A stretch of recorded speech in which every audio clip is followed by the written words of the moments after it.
Chen's terrorists have seized a Founders Council member. They're holding him in the old Aquarium Visitor Center.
Or in court. Sorry. Yeah, it's both. Yes, prosecute is the operative word there, yes. Yeah. Okay, so here's some painfully predictable analysis of the document mess from the New York Times' Peter Baker. Quote, even if nothing comes of the new special counsel investigation into Biden's team's mishandling of classified documents, politically, it has effectively let former President Donald Trump off the hook for hoarding secret papers. Agree or disagree, Dan? We think it may be letting him off the hook because we are writing that it's letting him off the hook. Political analysis of this sort is a self-fulfilling prophecy. Because I know Peter Baker, who you and I have worked with for many years and is a very smart, well-respected journalist, but they view themselves as passive observers of what happens. But they influence what happens because they write in the most powerful media entity in the world that X is happening, therefore makes X more likely to happen. This is observer bias. You are, by saying something is happening, you're making it more likely to happen. Yeah, I mean, even more simple, like the only way to judge the political effect of this is to know what voters think, which is already an imprecise science. But to the extent that we have data about what voters think, it doesn't suggest that Peter Baker's analysis of the situation is correct. It suggests that voters very much think Donald Trump did something bad, and more voters than not believe that he should be criminally charged for it. And what happens if he is criminally charged? Right, like he's probably not off the hook then. So, and I would say that Peter doesn't even try to offer any data to support his assertion in the piece. So it falls short to me, Dan. It falls short. Yes, this is just another example of why these political analysis columns that are supposed to be seen as objective should be on the opinion page. Yeah. Because it's Peter Baker's opinion right. that is what is going to happen. And you can have that opinion. Like, that is obviously a take you can take. But there's just this irreconcilable tension between this idea that we as political journalists are reporting on what happens without fear or favor, right? We're just telling you what's happening, and the idea that we're also this incredibly powerful and important force for accountability. You can't have no impact over here and all the impact over there. So everything you write affects what's going to happen in politics. And so if you're offering analysis without facts, without proof, without data, then you're offering opinion, and you ought to just put it on the opinion page. Yep, exactly. So there's now an immediate consequence to this drama in terms of President Biden's ability to govern.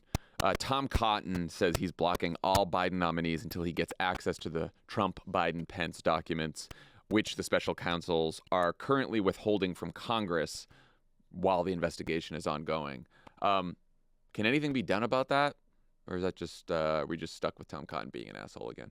Well, I mean, we are perpetually stuck with Tom Cotton being an asshole. Thanks to the state of Arkansas, right? Yeah. Just to the fact the existence of Tom Cotton, as long as he's alive on this planet, he's going to be an asshole. That's who he is. He cannot actually stop all of these people from getting jobs. He can't truly block them. You only need 50 votes to confirm an executive branch nominee thanks to filibuster reform that happened over a decade ago. But what he can do is dramatically slow down the process where it becomes virtually impossible to get all the people through. Because now he won't give consent, which means they have to have 30 hours of debate here. And he can grind it to a halt on, and oftentimes you have to go through that whole process for high profile nominees, but this is for, undersecretaries and deputy secretaries and things that normally can sort of fly through, sometimes in a big tranche of them at one time. And as long as he's doing this, that won't happen, which makes it harder to legislate, harder to govern. And it's just annoying as all get out, which is very, as you would say, on brand for Tom Cotton. And he knows that Biden can't ask the special counsel to release the docs because it would be interfering in an investigation into his own actions. So, it's not up to Biden to really do that. The special counsel's aren't going to do that. The DOJ is not going to do that. It's an ongoing investigation. You can't be just giving all the information to Congress while the investigation is happening. That's not how law enforcement works. So he's just using this as a way to stop Biden from staffing the government. That's it. Which is what Tom Cotton has been doing for many years now. Many years. Yeah, for many times. So when Republicans in Congress aren't busy launching investigations, they're using the debt ceiling to hold the economy hostage. Only problem is they can't seem to agree on what the ransom should be. Republicans from Donald Trump to Kevin McCarthy to random Freedom Caucus yahoos say that they are against cutting Social Security and Medicare. But the Washington Post reported this week that House Republicans are weighing legislative proposals to do just that. What's going on here? Do these people not realize that legislative proposals have to become public eventually? I think that they are really conflicted between, on one hand, their desire to remain in public office, and on the other hand, their desire to take money and healthcare away from working class people in this country. Yeah. I mean, how do you think that's going to resolve itself? I mean, it's all going to come around the debt ceiling because they could put up legislation to raise the retirement age or privatize a portion of Social Security or privatize Medicare like they did when Paul Ryan was in the House. But they probably can't even get a majority of this House for that, let alone a Democratic Senate and a Democratic president. Like, that can't happen. The one place where if they really want to do this, the one place where they have a chance to do it is on the debt ceiling. Are they going to say, agree to cuts to the Social Security Medicare guarantees, or will default? That's the one place where it's going to come to a head, and we don't yet know how that's going to play out. What we do know is House Republicans have promised to release a balanced budget proposal in the next few weeks. And again, they are saying it will not include cuts to Social Security or Medicare benefits for current beneficiaries, which we can get into why that's sort of a sneaky way of saying it. So let's say it doesn't include cuts to Medicare and Social Security. Some Republicans have also ruled out cuts to defense spending, particularly Republicans who are chairing the committees that would decide that. Yes. They've all ruled out tax increases. How do you balance the budget with all that stuff ruled out? You would have to cut all the other, two options. One, you could do what Kevin McCarthy suggested, which is to eliminate all funding for wokeism in the government. Didn't realize that was a big line item, wokeism. It's almost as big as foreign aid. That's how big it is. The rare foreign aid joke. Yes. So well just struck. Standing on well that. struck.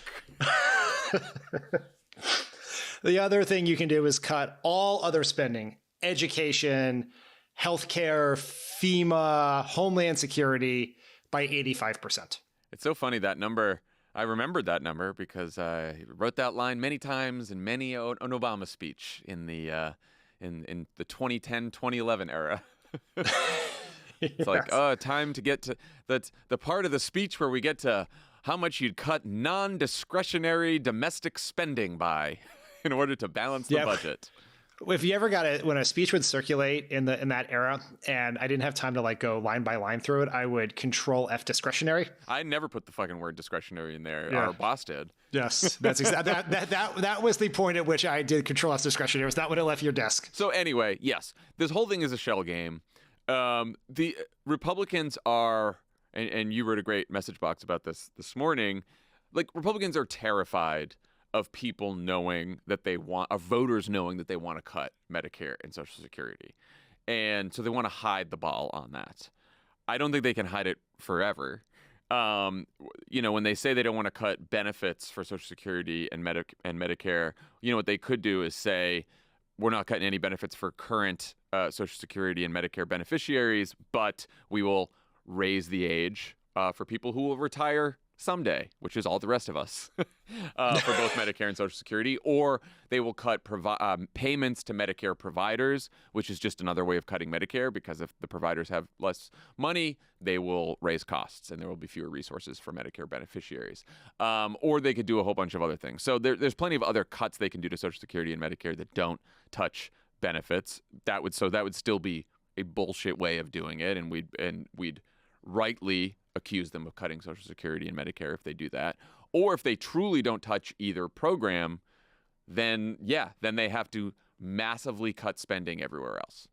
And I think you talked about how cutting Social Security and Medicare is unpopular.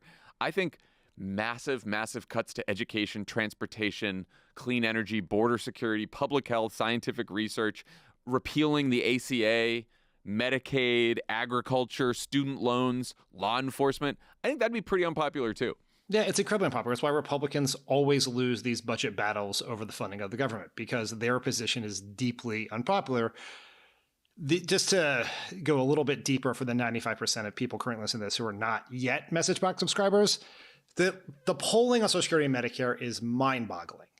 In a CBS YouGov poll from earlier this year, 7 in 10 voters think that protecting Social Security and Medicare should be a priority for this Congress. That is exceeded only by fighting inflation. And it well exceeds the number 3 item, which is reducing crime. But that's not something driven by independents and Democrats. 7 in 10 Trump voters think that, 7 in 10 self-identified conservatives, and 78% of white, non-college educated voters, the core of the Republican Party base, want this Congress to protect Social Security and Medicare. The number of white, non-college educated voters who believe that exceeds the number of self-identified liberals who believe that protecting Social Security and Medicare should be a priority. The politics of this are deadly, which is why Democrats hold such a strong hand in this upcoming battle. No matter what they choose, they come to anywhere near grabbing, what is referred to as the third rails of American politics, Social Security and Medicare. Obviously, we're not in the prediction business here, but I do want to entertain the possibility that for the reasons you just cited, Republicans do not propose cuts to Medicare and Social Security and tie those cuts to the debt ceiling, not out of the goodness of their heart, but for pure electoral self-preservation. I think there's a possibility, and because the people who really want to cut Social Security and Medicare just can't get a majority for it. And not just a majority through like the regular order of governing here, but even a majority around the debt ceiling, using the debt ceiling as leverage here. And there was a roll call story yesterday that said that Republicans are considering now a short-term extension of the debt ceiling that kicks it to the fall, so that the debt ceiling deadline lines up with negotiations that will already be happening over passing the yearly budget and funding the government. And so that way they could sort of suck the Democrats into negotiating, because Democrats are obviously going to negotiate over the annual budget anyway. And perhaps then they get their cuts that way.